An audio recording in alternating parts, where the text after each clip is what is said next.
ഈശോ മിശിഹായ്ക്ക് സ്തുതിയായിരിക്കട്ടെ. ഞാൻ മാണിപ്പറമ്പിലച്ചൻ. ഏലിയ സ്ലീവ മൂശ കാലത്തിൽ അതിൻ്റെ 5-ാം ഞായർ മൂശ എന്നാണ് സുറിയാനിയിൽ 1-ാം ഞായർ. കൊറിന്തോസ് സഭയ്ക്ക് എഴുതിയ 2-ാമത്തെ ലേഖനത്തിൽ 2-ാമത്തെ അധ്യായം 12 മുതൽ 17 വരെ. ക്രിസ്തുവിൻ്റെ സുവിശേഷത്തിന് വേണ്ടി ഞാൻ ത്രോവാസിൽ വരികയും കർത്താവിൽ എനിക്കായി ഒരു വാതിൽ തുറക്കപ്പെടുകയും ചെയ്തപ്പോൾ എൻ്റെ സഹോദരനെ തീത്തോസിനെ കാണാഞ്ഞിട്ട് ആത്മാവിൽ ഒരു സ്വസ്ഥതയും ഇല്ലായകയാൽ ഞാൻ അവരോട് യാത്ര പറഞ്ഞ് മക്കധോനിയയിലേക്ക് പുറപ്പെട്ടു. ക്രിസ്തുവിൽ ഞങ്ങളെല്ലാം എപ്പോഴും വിജയോത്സവമായി നടത്തുകയും എല്ലായിടത്തും ഞങ്ങൾ വഴി തൻ്റെ പരിജ്ഞാനത്തിൻ്റെ സൗരഭ്യം പരത്തുകയും ചെയ്യുന്ന ദൈവത്തിന് സ്തോത്രം. എന്തുകൊണ്ടെന്നാൽ രക്ഷിക്കുന്നവരുടെ ഇടയിലും നശിക്കുന്നവരുടെ ഇടയിലും ഞങ്ങൾ ദൈവത്തിന് ക്രിസ്തുവിൻ്റെ പരിമളമാകുന്നു. ഇവർക്ക് മരണത്തിൽ നിന്ന് മരണത്തിലേക്കുള്ള വാസന, അവർക്കോ ജീവനിൽ നിന്ന് ജീവനിലേക്കുള്ള പരിമളം. എന്നാൽ ഇവയ്ക്കെല്ലാം ആരാണ് കെൽപ്പുള്ളവൻ?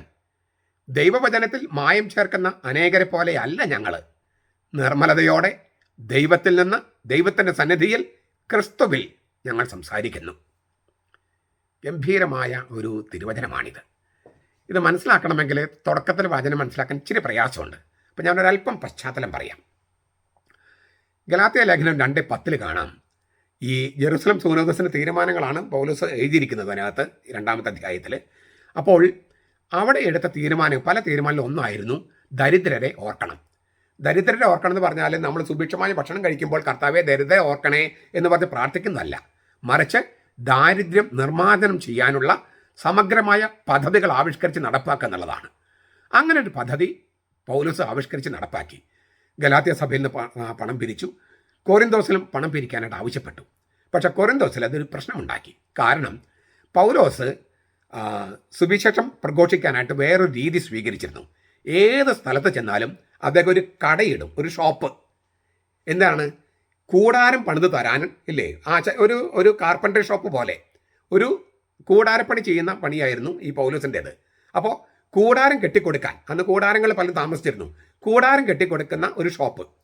അപ്പോൾ കടയിലേക്ക് വരുന്ന ആളുകൾ, ഈ കൂടാരം പലർക്കും ആവശ്യമുണ്ട്, അപ്പോൾ കൂടാരം കെട്ടാനായിട്ട് കടയിലേക്ക് വരും, അവരുടെ സുവിശേഷം പ്രഘോഷിക്കുക, പിന്നെ അവരിലൂടെ കോണ്ടാക്ട് വന്ന് അങ്ങനെ പോകുക. പകൽ കടയാണെങ്കിൽ രാത്രി സുവിശേഷ പ്രഘോഷണം, പകൽ സുവിശേഷ പ്രഘോഷമെങ്കിൽ രാത്രി കട. ഇങ്ങനെയാണ് പൗലോസ് ചെയ്തിരുന്നത്. അങ്ങനെ പൈസ ഉള്ളതുകൊണ്ട്, ഈ പൗലോസിന് പൈസ ഉള്ളതുകൊണ്ട് പൗലോസ് തൻ്റെ പ്രഘോഷണങ്ങൾക്ക് പൈസ വാങ്ങിച്ചിരുന്നില്ല. മറ്റെല്ലാ അപ്പസ്തോലന്മാരും പൈസ വാങ്ങിച്ചിരുന്നു, കാരണം അവർക്കൊരു കടയൊന്നുമില്ല.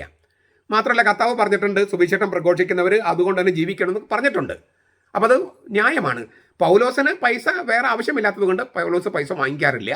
പക്ഷേ ഇപ്പോൾ കൊറിന്തോസിൽ സഭയുടെ തീരുമാനമാണെങ്കിലും കൊറിന്തോസിൽ പണം പിരിക്കാനായിട്ട് ആവശ്യപ്പെട്ടപ്പോൾ ഒരു ഗ്യാങ് ലീഡർ, ഒരു വിമതൻ്റെ നേതൃത്വത്തിൽ പൗലോസിനെ വ്യക്തിപരമായിട്ട് ആക്രമിച്ചു. എന്താണ് ആക്രമണം? എന്തുകൊണ്ടാണ് പൗലോസ് തൻ്റെ സുവിശേഷ പ്രഘോഷണത്തിന് പണം വാങ്ങിക്കാത്തത്? അദ്ദേഹം അപ്പസ്തോലനല്ല, മറ്റ് 12 പേരെ പോലെ അപ്പസ്തോലനല്ല. അപ്പസ്തോലന്മാരെല്ലാവരും ഈ സുവിശേഷ പ്രഘോഷണത്തിന് പൈസ വാങ്ങിക്കുന്നുണ്ട്. പിന്നെ എന്തിനാണ് ഇപ്പോൾ പണം പിരിക്കുന്നത്? അതേ, ജെറൂസലത്തെ കാര്യം അതിന് വേണ്ടിയിട്ടൊന്നുമല്ല, സ്വന്തം പോക്കറ്റ് നിറയ്ക്കാൻ വേണ്ടിയാണ്. ഇങ്ങനെയുള്ള അഴിമതി ആരോപണങ്ങൾ പെട്ടെന്ന് ആൾക്കാർ വിശ്വസിക്കുമല്ലോ. ഇപ്പം നമുക്കറിയാം, നമ്മുടെ സഭാപിതാവായ ആലഞ്ചേരി പിതാവിനെതിരെ ഇല്ലാത്തൊരു ഭൂമി കുംഭകോണ കേസ് ഉണ്ടാക്കി. എന്നിട്ട് ഇപ്പോഴും ആളുകൾ വിചാരിക്കുന്നത് അങ്ങനെ ഒരു കുംഭകോണം നടന്നു എന്നാണ്. ഒരു ഭൂമിയുമില്ല, കുംഭകോണവുമില്ല, ഒന്നുമില്ല. പക്ഷേ കേസും കൂട്ടായിട്ട് കോടതിയിലും പോലീസൊക്കെ നടക്കുകയാണ്. അപ്പോൾ ആളുകളുടെ ഇടയിൽ ഒരു സംശയം വരും. ഇതുപോലൊരു വ്യക്തിപരമായ ആരോപണമാണ് പൗലോസിനെതിരെ ഉണ്ടായത്. അത് വലിയ പ്രശ്നങ്ങളുണ്ടാക്കി. ഈ സഭ സ്ഥാപിച്ചിട്ട് 5 കൊല്ലമായിട്ടുള്ളൂ. 50 ക്രിസ്തുവർഷം 50 ഈ കൊറിന്തോസിൽ, അല്ലെങ്കിൽ 51 കൊറിന്തോസിൽ സഭ സ്ഥാപിക്കുന്നത്. ഇത് നടക്കുന്നത് 55 ഈ 49 സൂനോദോസിൻ്റെ തീരുമാനം നടപ്പാക്കി തുടങ്ങിയപ്പോഴാണ് ഈ നടപ്പാക്കാൻ തുടങ്ങിയപ്പോഴാണ് ഈ പ്രശ്നങ്ങൾ.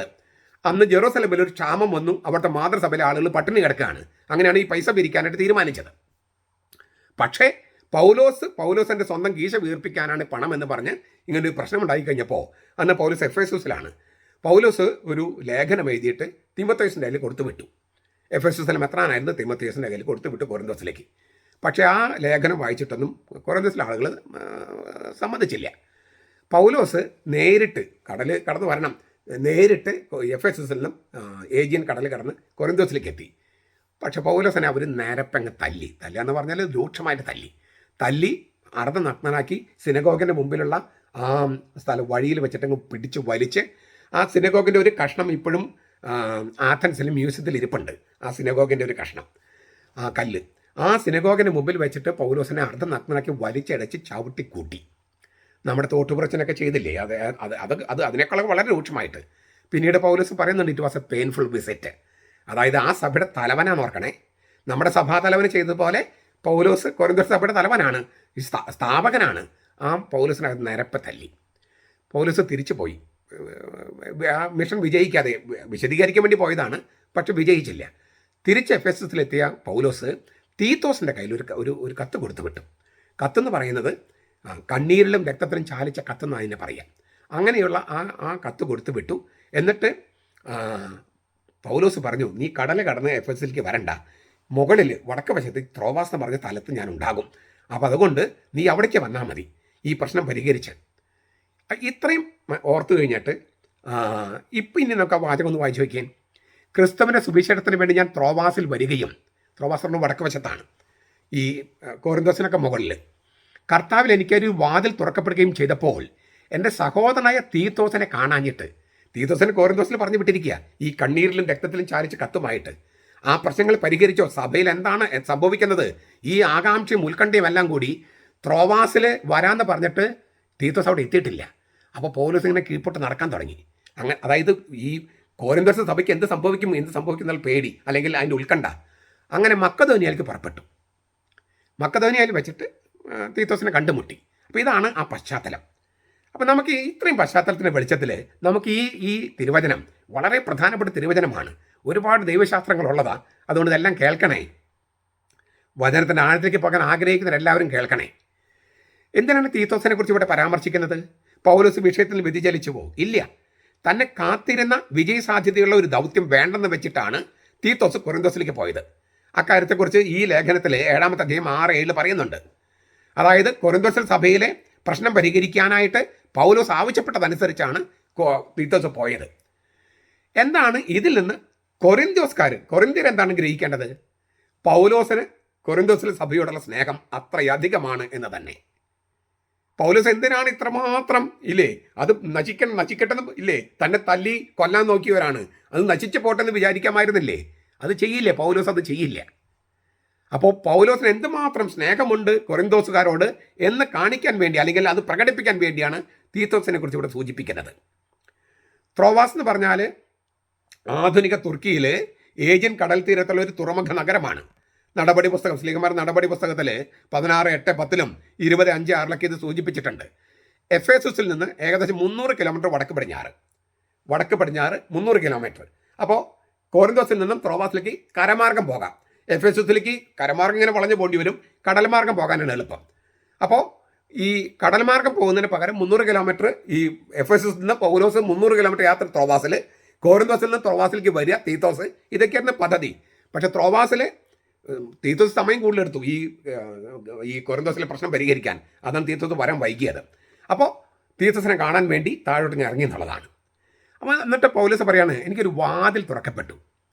ത്രോവാസിൽ ഫലപ്രദമായ പ്രേക്ഷിത ദൗത്യം ചെയ്യാനായിട്ട് ദൈവം പൗലോസിന് ഒരു വാതിൽ തുറന്നു കൊടുത്തു. സ്ലീഹന്മാർ നടപടി 14:27 കാണാം. കൊളോസസ് ലേഖനം 4:3 കാണാം. എവിടെയെങ്കിലും സുവിശേഷം പ്രഘോഷിക്കുന്ന ഒരു അവസരം കിട്ടിയാൽ പൗലോസ് ഉപയോഗിക്കുന്ന വാക്കാണ് ഒരു വാതിൽ തുറക്കപ്പെട്ടു. സുവിശേഷം പ്രഘോഷിക്കുന്ന ഒരു അവസരം കിട്ടിയാൽ പൗലോസ് പറയുന്നതാണ് ഒരു വാതിൽ തുറക്കപ്പെട്ടു. 1 കൊരിന്ത്യർ 16:9 കാണാതെ. ഈ പ്രയോഗത്തിന് വല്ലാത്തൊരു ഇഷ്ടമുണ്ട് പൗലോസിന്. തുറക്കപ്പെട്ടു എന്ന് കർമ്മണി രൂപത്തിലാണ്, തുറന്നൊന്നല്ല, തുറക്കപ്പെട്ടു, കർമ്മണിയാണ്, കർത്തരിയല്ല. ദൈവം തുറന്നു കൊടുത്തു എന്ന് ധ്വനി. അതായത് സുവിശേഷം പ്രഘോഷിച്ചു ആളുകൾ മാനസാന്തരപ്പെട്ടാൽ അതിൻ്റെ സകല ക്രെഡിറ്റും ബഹുമതിയും കീർത്തിയും അംഗീകാരവും ദൈവത്തിന് മാത്രം കൊടുക്കുകയാണ് പൗലോസ്. ഇതാണ് യഥാർത്ഥത്തിൽ അച്ഛന്മാരാണെങ്കിലും സുവിശേഷ പ്രഘോഷകരാണെങ്കിലും മെത്രാന്മാരാണെങ്കിലും ചെയ്യേണ്ടത്, ഞാനടക്കം. പക്ഷെ നമുക്കൊക്കെ നമ്മുടെ ഈഗോ അത് വർക്കാവും. എന്നിട്ട് എൻ്റെ കഴിവ് കൊണ്ടാണ്, ഞാൻ സുവിശേഷം പ്രഘോഷിച്ചതുകൊണ്ടാണ്, എനിക്ക് രോഗശാന്തി ഉള്ളത് കൊണ്ടാണ്, എനിക്ക് ഭാഷാപരമുള്ളത് കൊണ്ടാണ് ഒക്കെ നമ്മിലേക്ക് തന്നെ വരാനുള്ള ഒരു ടെൻഡൻസി, സ്വാർത്ഥത, ഈഗോ നമുക്കുണ്ട്. അത് നമ്മൾ തിരിച്ചറിയണം. എന്നിട്ട് അതിനെ കീഴടക്കാൻ ശ്രമിക്കണം. പൗലോസ് അതിനെ കീഴടക്കിയാണ് സ്വയം ഈ കർത്താവ് സ്വയം ശൂന്യവൽക്കരിച്ചതുപോലെ ശൂന്യവൽക്കരിച്ചവനാണ് പൗലോസ്. പൗലോസ് മനുഷ്യനാണ്. പക്ഷേ എല്ലാ ക്രെഡിറ്റും ദൈവത്തിന് കൊടുത്ത് താൻ യാതൊന്നുമല്ല എന്നൊരവസ്ഥയിൽ വരുമ്പോഴാണ് വാസ്തവത്തിൽ സുവിശേഷം വിജയിക്കുന്നത്.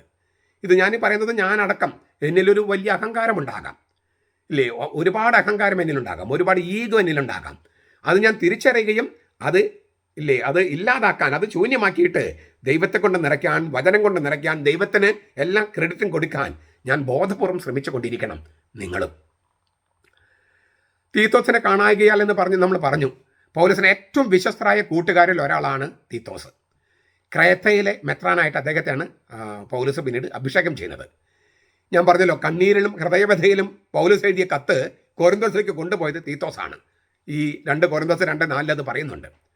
കൊരിന്തോസിലെ പ്രതിസന്ധി പരിഹരിക്കുന്നതിൽ ഈ കത്തിനും തീത്തോസിനും വലിയ പങ്കുണ്ട്. തിമോഥെയോസിന് സാധിക്കാത്ത ഒരു കാര്യമാണ് തീത്തോസിന് നേടാൻ കഴിഞ്ഞത്. തിമോഥെയോസ് പോയിട്ട് അദ്ദേഹം മെത്രാനായിരുന്നു എഫേസസിലെ, അദ്ദേഹത്തിന് കഴിഞ്ഞില്ല. ഈ തീത്തോസ് ഏഷ്യാമേനിലേക്ക് തിരിച്ചു പോകുന്നതിന് പകരം ത്രോവാസിലേക്ക് വരണമെന്നായിരുന്നു പൗലോസ് നിർദ്ദേശിച്ചിരുന്നത്. ഞാൻ പറഞ്ഞു കഴിഞ്ഞു.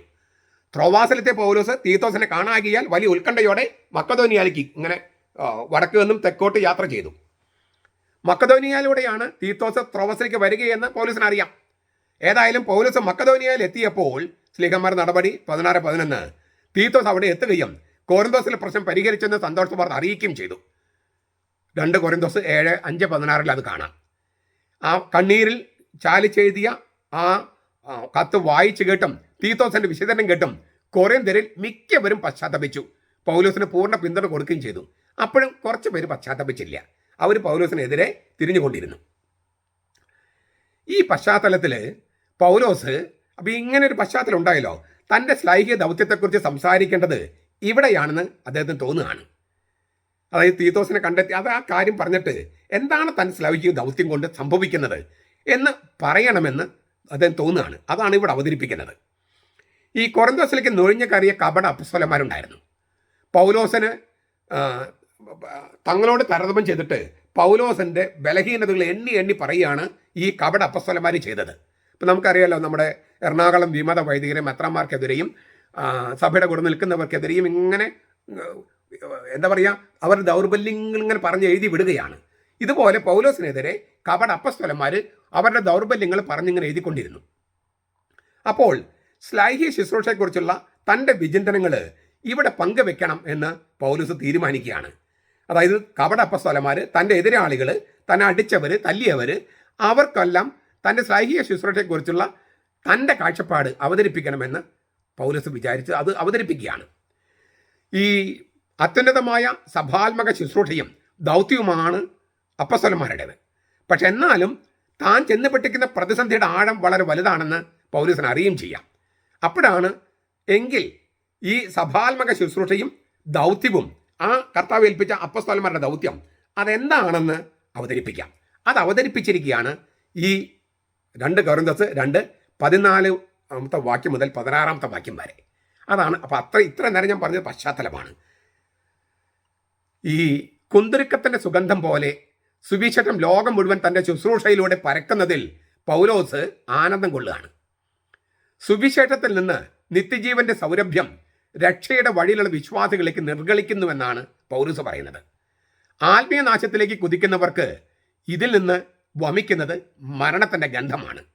അപ്പോൾ ഒരു കൂട്ടർക്ക് അത് കുന്തിരുക്കത്തിൻ്റെ സൗരഭ്യമാണെങ്കിൽ മറ്റ് ഉള്ളവർക്ക്, നാശത്തിലേക്ക് ചരിക്കുന്നവർക്ക് അത് മരണത്തിൻ്റെ ഗന്ധമാണ്. സുഗന്ധം, സൗരഭ്യം എന്നീ വാക്കുകൾ, ആ പ്രയോഗങ്ങൾ പൗലോസ് സ്വീകരിക്കുന്നത് പഴയ നിയമത്തിൽ നിന്നാണ്. കർത്താവിനെ ബലിയർപ്പിക്കുമ്പോൾ അതിൻ്റെ സുഗന്ധവും സൗരഭ്യവും കർത്താവിനെ പ്രസാദിപ്പിക്കുന്നു എന്നാണ് പഴയ നിയമത്തിൽ. നോഹയുടെ കാലത്തൊക്കെ നമ്മൾ കണ്ടിട്ടില്ലേ? ഉൽപ്പത്തി 8:21, പുറപ്പാട് 29:18, ലേവ്യർ 1:9, സംഖ്യ 15:3 കാണാം. മോശയുടെ ന്യായപ്രമാണത്തിൽ മൂർത്തരൂപം പ്രാപിച്ചിരിക്കുന്ന യാഹ്വേയുടെ ജ്ഞാനം ഇസ്രായേലിൽ മുഴുവൻ വ്യാപിക്കുന്നതിനെയും ഈ പ്രയോഗങ്ങൾ കൊണ്ട് ചിത്രീകരിച്ചിട്ടുണ്ട്. മോശയുടെ ന്യായപ്രമാണത്തിൽ മൂർത്തരൂപം പ്രാപിക്കുന്ന യാഹ്വേയുടെ ജ്ഞാനം, അതിനെ സൗരഭ്യം, പരിമളമെന്നൊക്കെ പ്രഭാഷകൻ 24:15 കാണാം. പുതിയ ഉടമ്പടിയുടെ വെളിച്ചത്തിൽ പൗലോസ് ഇതെല്ലാം പുനരാഖ്യാനം ചെയ്യാണ്. പഴയ നിയമത്തിൽ പല കാര്യങ്ങളും പുനരാഖ്യാനം ചെയ്യാണ്. 1, സുവിശേഷത്തിന് ശുശ്രൂഷകർ തന്നെയാണ് വചനമായി തീർന്ന അവരുടെ ശരീരമാണ് ദൈവത്തിന് കൊടുക്കുന്ന സജീവ ബലി. റോമാലേഖനം 12:1 പറഞ്ഞിട്ടുണ്ട്. ഞാൻ ഒന്നുകൂടി വായിക്കുകയാണ്. സുവിശേഷത്തിൻ്റെ ശുശ്രൂഷകർ തന്നെയാണ്, വചനമായി തീർന്ന അവരുടെ ശരീരം തന്നെയാണ് ദൈവത്തിന് കൊടുക്കുന്ന സജീവ ബലി. അതാണ് ഒന്നാമത്തെ അർത്ഥം. അതാണ് ഈ കുന്തിരിക്കത്തിൻ്റെ സുഗന്ധം പോലെ അല്ലെങ്കിൽ പരിമളം പോലെ എന്ന് പറയുന്നതിൻ്റെ അർത്ഥം. 2, സുവിശേഷത്തിൻ്റെ ജ്ഞാനം ലോകം മുഴുവൻ വ്യാപിക്കുന്നതാണ് സുഗന്ധവും സൗരഭ്യവും. സുവിശേഷത്തിൻ്റെ ജ്ഞാനം. എന്നിട്ട് പറയാണ്, ഈ പൗലോസ് പറയാണ്, വിജയോത്സവമായി. ആ വാക്ക് ഇല്ലേ, വളരെ പ്രധാനപ്പെട്ട ഒരു വാക്കാണ്. 2:14 നമ്മൾ കാണുന്ന ആ വാക്ക് നോക്കുക. ക്രിസ്തുവിൽ ഞങ്ങളെ എപ്പോഴും വിജയോത്സവമായി നടത്തുകയും എല്ലായിടത്തും ഞങ്ങൾ വഴി തൻ്റെ പരിജ്ഞാനത്തിന് സൗരഭ്യം പരത്തുകയും ചെയ്യുന്ന ദൈവത്തിന് സ്തോത്രം. എപ്പോഴും വിജയോത്സവമായി നടത്തുകയും. വിജയോത്സവം എന്താണ്? ഈ വിജയോത്സവമായി എന്ന് പറഞ്ഞാൽ ഈ ത്രിയാംബൗവോ എന്നാണ് അതിൻ്റെ ഗ്രീക്ക് വാക്ക്. ത്രിയാംബൗവോ, വൻ വിജയാഘോഷത്തിൻ്റെ എഴുന്നള്ളത്തിൽ നേതൃത്വം വഹിക്കുക എന്നാണ് അതിൻ്റെ അർത്ഥം. ശരിക്കും ട്രയംഫ് എന്നുള്ള വാക്ക് വരുന്നത്, ട്രയംഫ്, ഇംഗ്ലീഷിൽ ട്രയംഫ് ഇല്ലേ, വൻ വിജയാഘോഷം, അത് വരുന്നത് ഈ വാക്കിൽ നിന്നാണ്. ത്രിയാംബൗവോ, അതാണ് ഗ്രീക്ക് വാക്ക്. ട്രയംഫ് എന്നുള്ള ഇംഗ്ലീഷ് വാക്ക് അതിൽ നിന്നാണ് വരുന്നത്. ഈ വൻ വിജയാഘോഷത്തിൻ്റെ എഴുന്നള്ളത്തിൽ നേതൃത്വം വഹിക്കുമ്പോൾ ഈ ജൈത്രയാത്രയിൽ തടവുകാരെ കെട്ടിവലിച്ച് കൊണ്ടുവരുന്നതിന് നേതൃത്വം കൊടുക്കുക എന്നൊരർത്ഥം കൂടിയുണ്ട്. ഇങ്ങനെ യുദ്ധം, വൻ വിജയയാത്ര എന്ന് പറയുന്നത് ശത്രുരാജ്യങ്ങളെ കീഴ്പ്പെടുത്തിയിട്ടുള്ള വൻ ജൈത്രയാത്രയാണ്. അപ്പോൾ ആ യുദ്ധത്തിൽ പിടിക്കപ്പെട്ട അടിമകളെ അല്ലെങ്കിൽ ശത്രുരാജ്യത്തെ പട്ടാളക്കാരെയൊക്കെ കെട്ടിവലിച്ച് കൊണ്ടുവരും. അതിന് നേതൃത്വം കൊടുക്കുന്നതിനും ഈ വാക്ക് ഉപയോഗിക്കും. പുതിയ നിയമത്തിൽ 2 പ്രാവശ്യം വാക്ക് ഉപയോഗിച്ചിട്ടുള്ളൂ. ഇവിടെയും കൊളോസസ് ലേഖനത്തിൽ, കൊളോസസ് 2:15. റോമാ സാമ്രാജ്യത്തിലെ ഒരു സമ്പ്രദായമാണ് പശ്ചാത്തലം. യുദ്ധരംഗത്ത് വിജയകരമായി പൂർത്തിയാക്കിയ സൈനിക പ്രവർത്തനങ്ങൾ കഴിഞ്ഞ് തിരിച്ച് രാജ്യസ്ഥലത്തേക്ക് വരുമ്പോൾ, ജൈത്രയായി വരുമ്പോൾ പല കാര്യങ്ങളും ചെയ്തിരുന്നു. ഞാൻ പറഞ്ഞത് 1, 2, 3 ഇങ്ങനെ പറയാം. ജയിച്ച രാജ്യത്തെ പട്ടാളക്കാർ ലഡാക്ക് കിരീടവും ചൂടി സൈന്യത്തലവൻ്റെ തേരിന് പുറകെ നടക്കുന്നു. ജയിച്ച രാജ്യത്തെ പട്ടാളക്കാർ, ഈ കിരീടം എന്ന് പറഞ്ഞാൽ സ്വർണവും വെള്ളിയൊന്നുമല്ല, ഈ ലവറൽ എന്ന് പറയല്ലോ, ചില ചെടികളുടെ കൊമ്പുകൾ കൊണ്ടാണ് കിരീടം. ഒളിമ്പിക്സിലൊക്കെ അങ്ങനെയാണ്. അതാണ് ലഡാക്ക് കിരീടം എന്ന് പറയണേ. 2, വിദേശത്ത് വെച്ച് തടവുകാരെ പിടിക്കപ്പെട്ടവരെ അടിമകളായി കെട്ടിവലിച്ച് കൊണ്ടുവരുന്നു. വൈദേശിക പൗരന്മാരെ നാണം കെടുത്താൻ വേണ്ടിയാണിത്.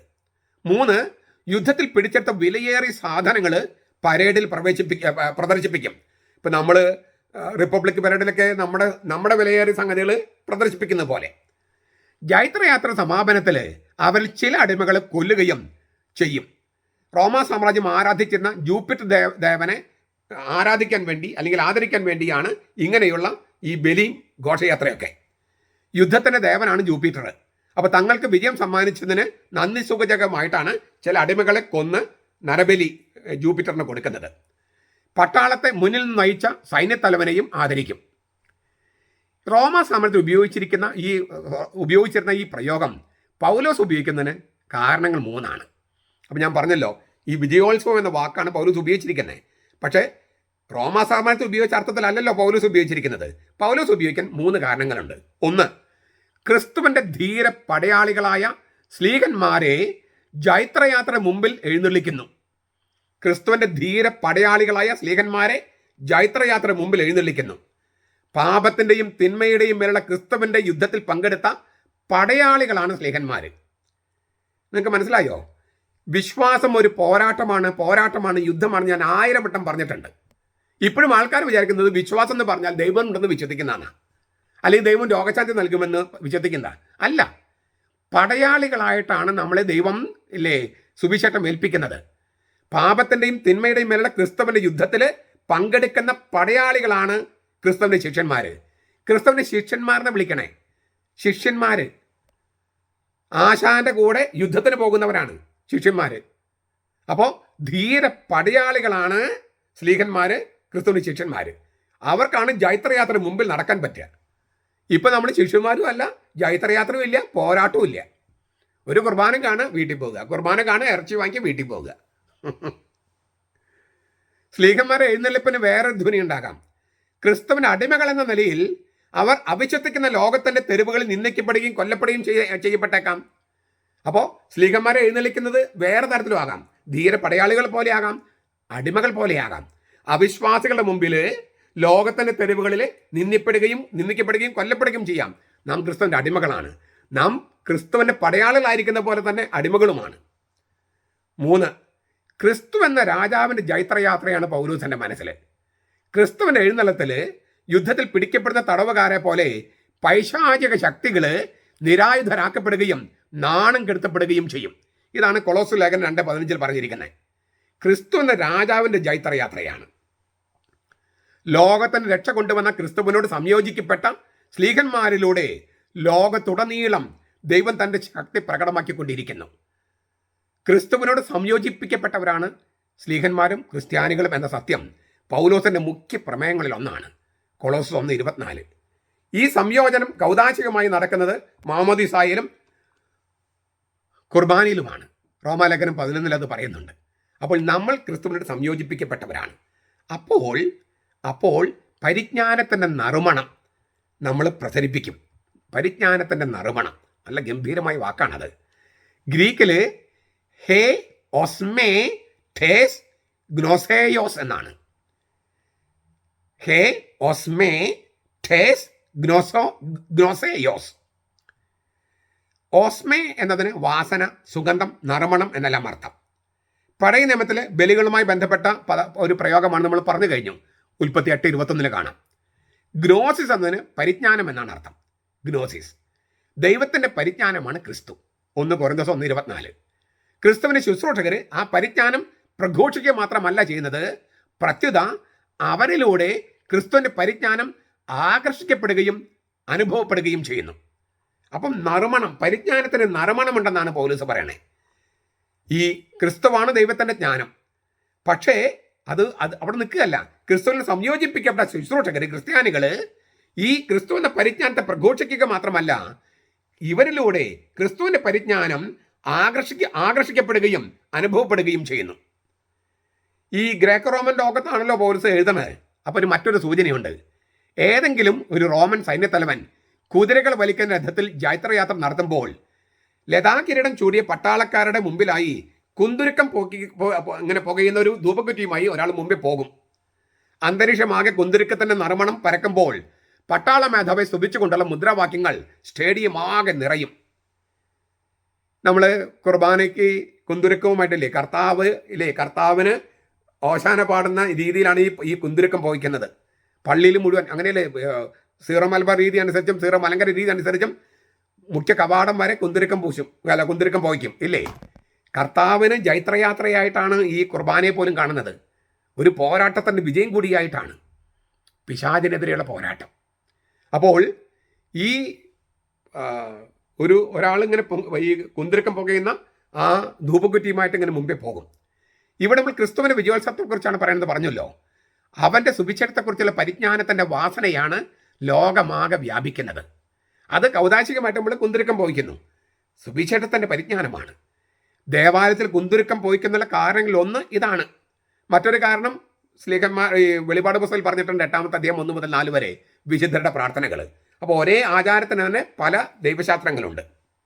എന്നിട്ട് പൗലോസ് പറയാണ് 15-ാമത്തെ വാക്യത്തിൽ 2:15, 2 കൊരിന്തോസ് 2:15, ക്രിസ്തുവിൻ്റെ പരിമളം. എവുഒദിയ ക്രിസ്തു എന്നാണ്.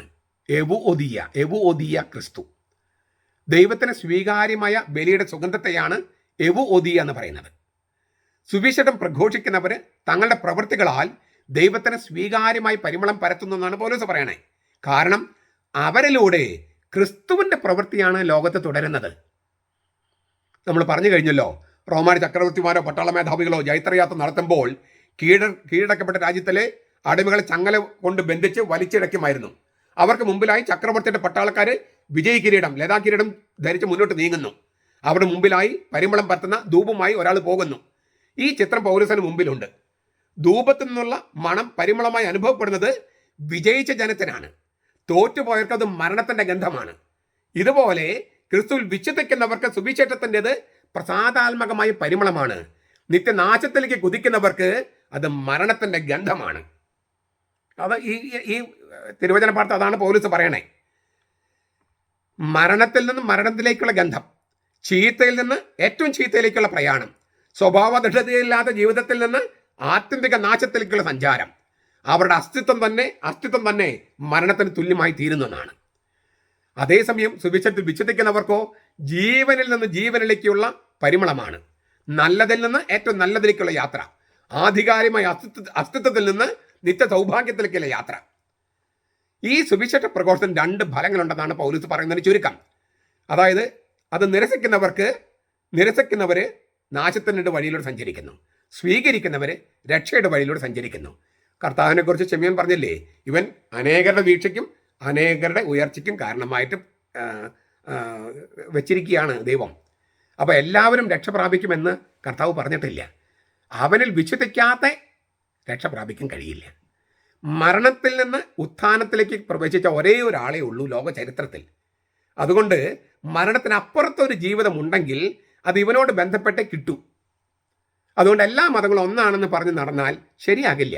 മതേതരത്വം കർത്താവ് സ്വീകരിക്കുന്ന ഒരു രീതിയല്ല. എല്ലാ മതങ്ങളും ഒന്നാണ് എന്ന് കർത്താവ് ഒരിക്കലും പറഞ്ഞിട്ടില്ല, സമ്മതിക്കൂല. നിങ്ങൾക്ക് ഇഷ്ടമുള്ള മതത്തിൽ വിശ്വസിക്കാം, അത് നിങ്ങളുടെ ഇഷ്ടം. പക്ഷെ എല്ലാ മതങ്ങളും ഒന്നല്ല. മരണത്തിൽ നിന്ന് ഉയർപ്പിലേക്ക് ചുവടുവെച്ച ഒരേ ഒരാളേ ഉള്ളൂ, അത് യേശുക്രിസ്തുവാണ്. അതുകൊണ്ട് മരണാനന്തര ജീവിതം വേണമെങ്കിൽ അവനോട് ബന്ധപ്പെട്ടിരിക്കണം, അല്ലാത്തൊരു മരണത്തോടെ അവസാനിച്ചു പോകും.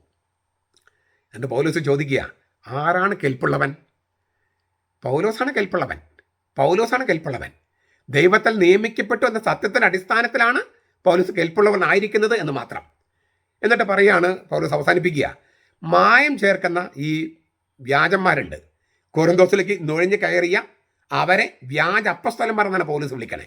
2 കൊറിന്തോസ് 11:13. പൗലോസ് അവരുടെ നിഗൂഢ പരിപാടി വലിച്ച് പുറത്തിടുന്നു. അവർ ദൈവത്തിൻ്റെ മഹത്വത്തിനായിട്ടല്ല, വ്യക്തിപരമായ ലാഭത്തിന് വേണ്ടി സുവിശേഷം വിറ്റ് കാശാക്കുന്നവരാണ്. ദൈവത്തിൽ നിയോഗിക്കപ്പെട്ട പൗലോസ് ക്രിസ്തു പ്രഘോഷിച്ചതുപോലെയാണ് സുവിശേഷം പ്രഘോഷിക്കുന്നത്. അത് സുവിശേഷം വിറ്റ് കാശാക്കുകയല്ല. ഇവിടെ പൗലോസ് ഉപയോഗിക്കുന്ന വാക്ക് കപ്പേ ലെവുവോ എന്നാണ്. കപ്പേ ലെവുവോ. വീടാന്തരം കയറിയിറങ്ങി വിൽപ്പന നടത്തുന്നവർ എന്നാണ് അവൻ്റെ ആക്ഷരികം. വീടാന്തരം കയറിയിറങ്ങി വചനം വിറ്റ് കാശാക്കുന്നവർ, കപട അപ്പസ്തലന്മാരെയാണ് ഉദ്ദേശിക്കുന്നത്. ഈ വാക്കിന് സത്രം നടത്തുക എന്നും ഒരു സൂചനയുണ്ട്. എന്നാൽ അതിന് വേശ്യാലയം നടത്തുക എന്ന മോശമായ അർത്ഥമുണ്ട്. ദൈവവചനം വിറ്റ് കാശാക്കുന്നവർ വേശ്യാലയം നടത്തി പണം സമ്പാദിക്കുന്ന പോലെയാണ്. ദൈവവചനം വിറ്റ് കാശാക്കുന്നവർ വേശ്യാലയം നടത്തി പണം സമ്പാദിക്കുന്ന പോലെയാണ്. ഇതിൽ കൂടുതൽ മോശമായിട്ട് പറയാനുണ്ടോ? ഇതൊക്കെ പൗലോസിലേക്ക് പറഞ്ഞതാണ് കേട്ടോ. മാണിപ്പറമ്പിലച്ചൻ സഭ്യമല്ലാത്ത ഭാഷ ഉപയോഗിച്ചെന്ന് പറയരുത്. ഇതൊക്കെ ഗ്രീക്ക് അറിയുന്ന ആളുകൾ ഒരുപാട് പേരുണ്ടല്ലോ നമ്മുടെ നാട്ടിൽ. ദൈവശാസ്ത്രജ്ഞന്മാരൊക്കെ ഉണ്ട്. ഞാൻ പറഞ്ഞതൊക്കെ സത്യമാണെന്ന് നമുക്ക് ക്രോസ് ചെക്ക് ചെയ്യാം. പ്രിയപ്പെട്ടവരെ, നമുക്ക് ഇത് വളരെ വളരെ പ്രസക്തമായ ഒരു ദൈവവചനമായിട്ടാണ്, നമ്മളിപ്പോഴത്തെ സാഹചര്യത്തിൽ വളരെ പ്രസക്തമായ ദൈവവചനമായിട്ടാണ് എനിക്ക് അനുഭവപ്പെടുന്നത്. ഇത് ഞാൻ ചിലതൊക്കെ ആവർത്തിച്ചിരിക്കുന്നത് ഇതത്ര പശ്ചാത്തലം നമുക്ക് പരിചയമില്ലാത്തതുകൊണ്ട് നമുക്ക് എല്ലാ വാക്കുകളുടെ അർത്ഥമൊന്നും മനസ്സിലാക്കണമെന്നില്ല. അതുകൊണ്ട് ഒരു സാധാരണ പള്ളിപ്രസംഗത്തിൽ പറഞ്ഞ് അവസാനിപ്പിക്കാൻ പറ്റുന്ന സംഗതികളല്ലാത്തത് കൊണ്ടാണ് ഞാൻ ഈ വീഡിയോയിൽ പറയുന്നത്. നിങ്ങളിത് പരമാവധി പേരിലേക്ക് ഷെയർ ചെയ്യണമെന്നും, അങ്ങനെ ക്രിസ്തുവിൻ്റെ പരിമളം, നിങ്ങൾ തന്നെ ക്രിസ്തുവിൻ്റെ സുഗന്ധമായി ക്രിസ്തുവിൻ്റെ പരിമളം അവർക്ക് എത്തിക്കാനായിട്ട് ശ്രമിക്കുമെന്നും പ്രത്യാശിക്കുമെന്ന് ഞാൻ പ്രതീക്ഷിക്കുന്നു. ഞാൻ അതിനെ ശ്രമിച്ചു കൊണ്ടിരിക്കുന്നു.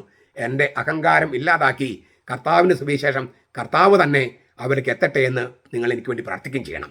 നമ്മുടെ കർത്താവ് ഈശോ മിശിഹായുടെ കൃപയും പിതാവായ ദൈവത്തിൻ്റെ സ്നേഹവും പരിശുദ്ധാത്മാവിൻ്റെ സഹവാസവും നാം എല്ലാവരോടും കൂടി ഉണ്ടായിരിക്കട്ടെ, ഇപ്പോഴും എപ്പോഴും എന്നേക്കും. ആമേൻ.